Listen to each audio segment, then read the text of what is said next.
Have you ever gone and looked back at old journals or diaries or photo albums or anything like that and like realized that what was done at that time might be for the current version of yourself and that some of the best like mentorship and guidance might be coming from yourself like years ago? That's what I've been feeling with these video diaries that I am revisiting right now. My name is Amy Palmer. I am your Gen X big sister. I am doing a look back at a video diary series, my summer sabbatical from 2022. I've been preaching from the rooftops the importance of taking a break, of healing, of getting a reset, taking a gap year, taking a sabbatical, whatever you can do, and decided that on the fourth anniversary of my personal sabbatical, I was going to open up those diaries to you to share what was on my mind, what had me worried, what did I learn, how did I heal. And I haven't seen these in years. So I'm like reacting to it in real time. This one is day 76. So the entire sabbatical lasted like 91 or 92 days, something like that. So day 76, I'm coming down. I'm coming down to the wire to the end of my sabbatical. And the name of it has me. Day 76, the title is Faith During Bad Days. I might have needed this the other day, but I'll see what it says and see how it applies. Hello, it's Amy coming at you live from Orange Reservoir in New Jersey. So, had a rough couple of days. Nothing bad has really happened. It's just mentally and emotionally I haven't been in the best place.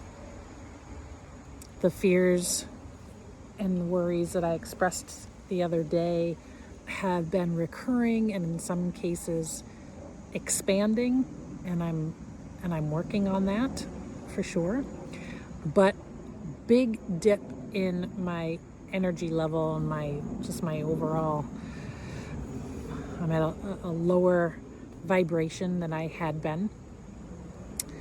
And I wanted to think about that a little bit. I wanted to think about like what caused that to happen, and I wanted to think about how to work through it. I'm not 100% sure what caused it to happen. Initial fears started to come in, and in the past, I might not have navigated it well, but I'm trying to navigate it better this time around.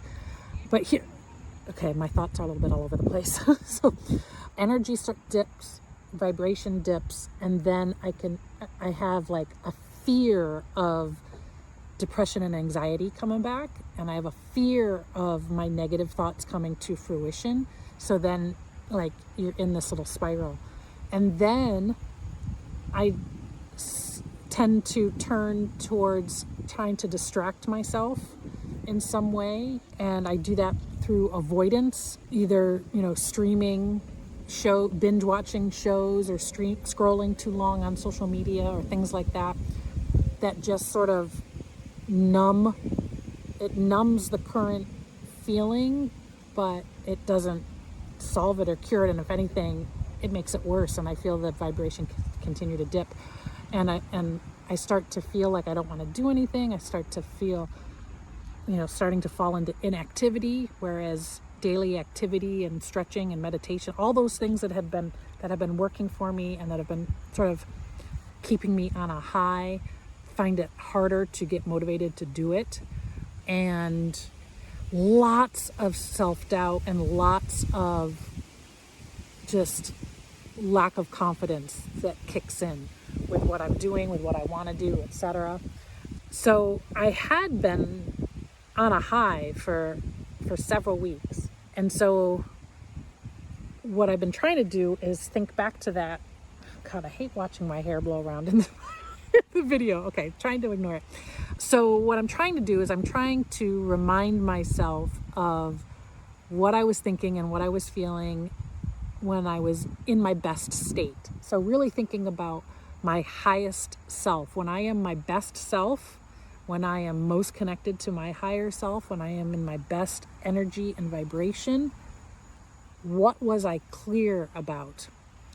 And I'll tell you, I'm going to say I am clear that what I'm doing is the right thing to do. I am clear that I will be able to support myself, that abundance is coming my way, that I will have more than what I need to live a comfortable life for the rest of my life.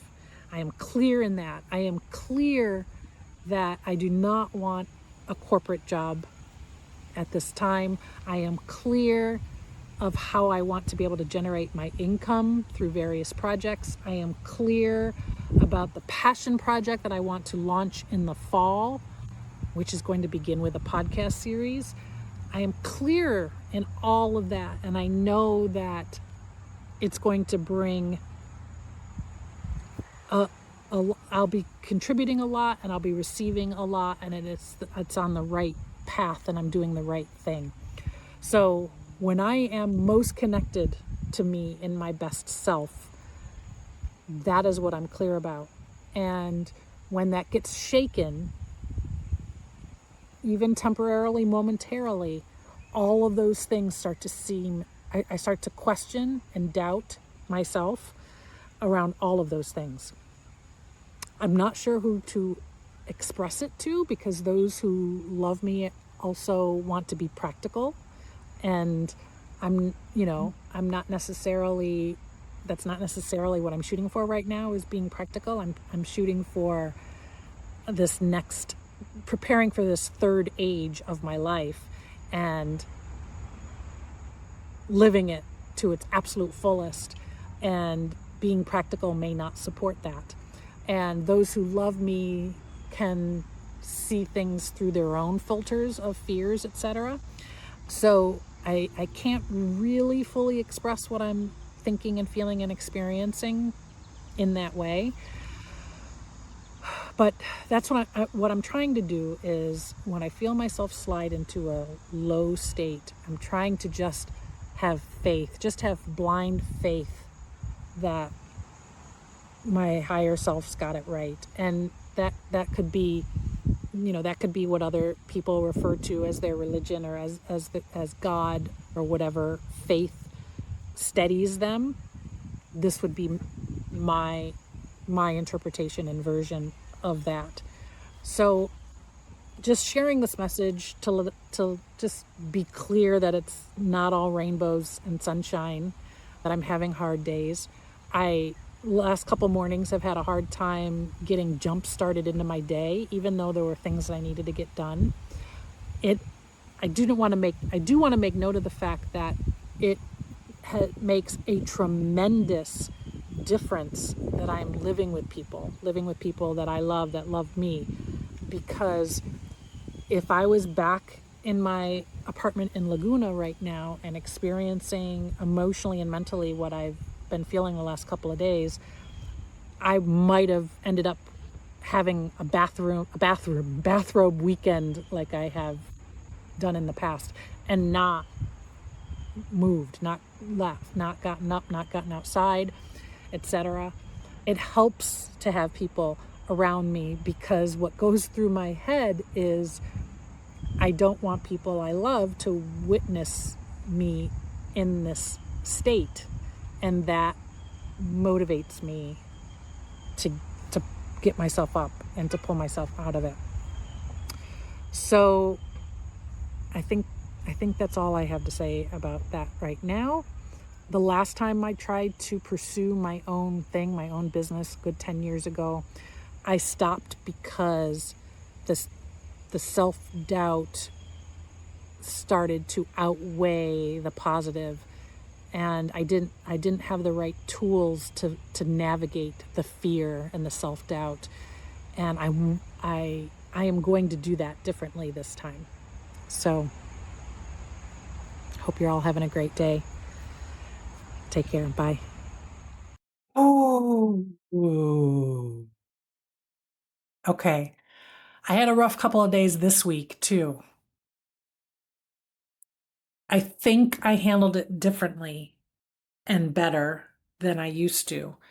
I can relate to what Amy of 4 years ago was talking about. First of all, for better or for worse, all the thinking and analyzing over my feelings, that's a hard thing. That's a hard thing to stop, as opposed to just like feeling the feelings and riding the wave. Like I mentioned here, I wanted to try to figure out why I was feeling that way and what triggered it and what to do about it, how to move through it, all that kind of stuff. I don't want to get that frantically wrapped up in figuring it out. I just want to ride it.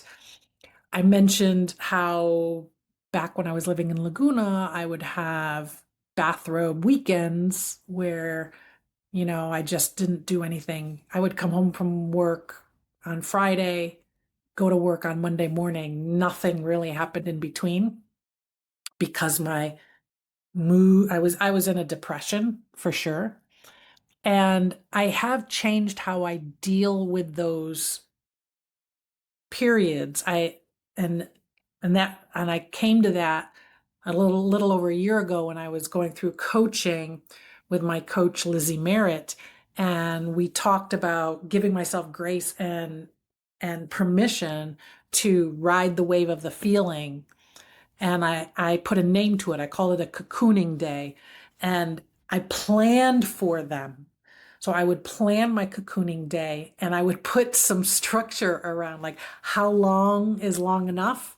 Like an entire weekend, Friday through Monday is too much for me because I continue to spiral downward.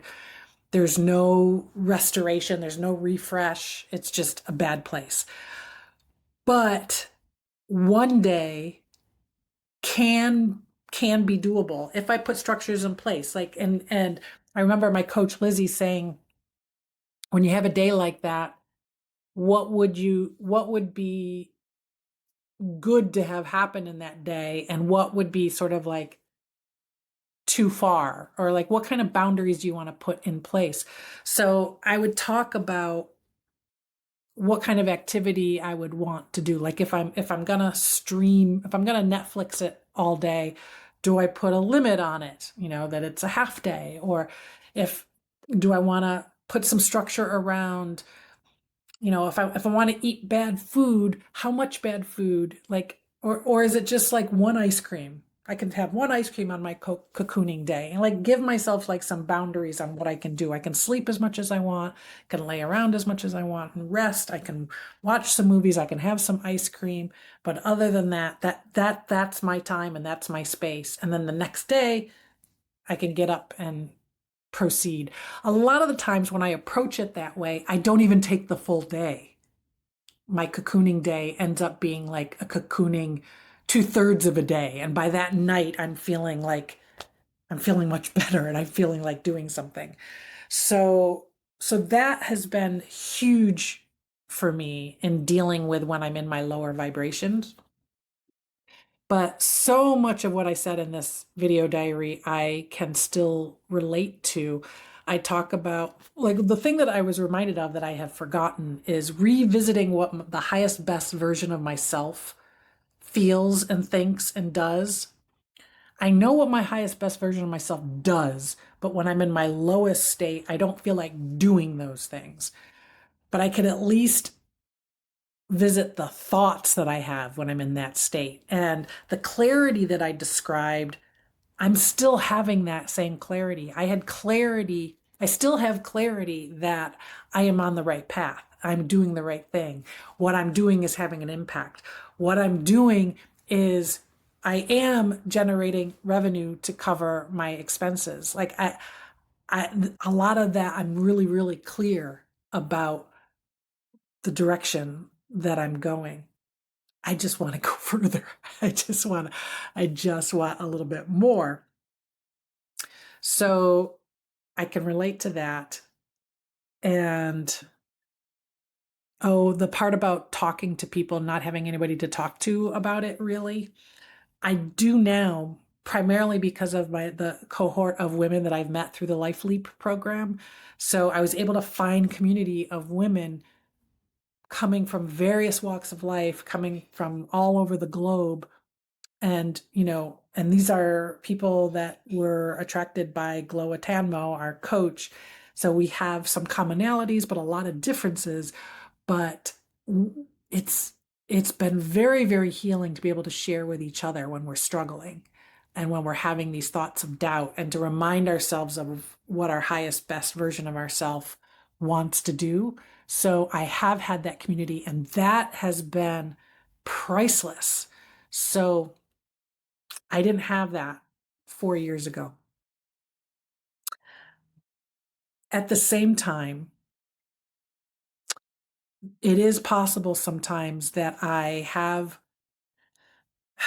it's been years since I've lived in a constant state of it's terrible being single, it's terrible being on my own, it's terrible having a partner. Like, it's been, that fact pushed me into a depression more than once in my life. And I really grieved it for a really long time.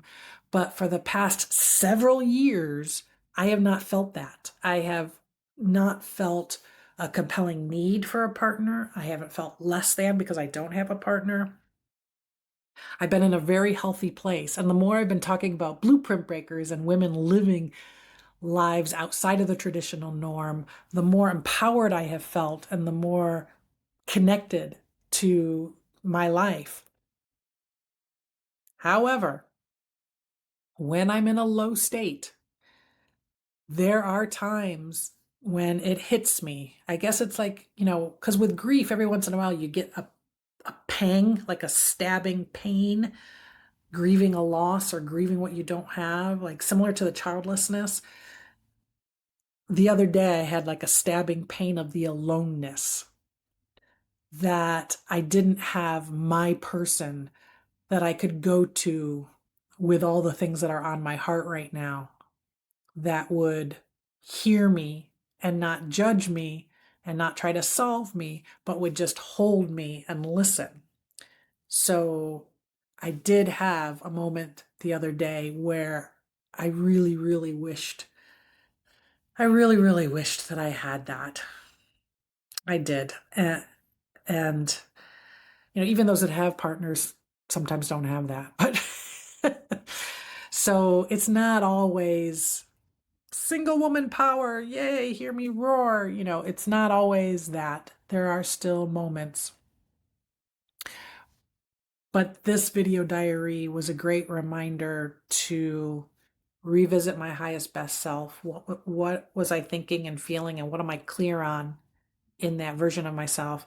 It was a great reminder about cocooning days and taking that time and being intentional about it.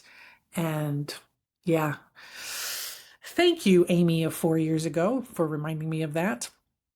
And would love to hear from you as well. Did anything in here trigger you? Or anything in here cause you to think about your own situations? Thank you for coming with me on this journey of my summer sabbatical series. My name is Amy Palmer. I am your Gen X big sister, and I am signing out.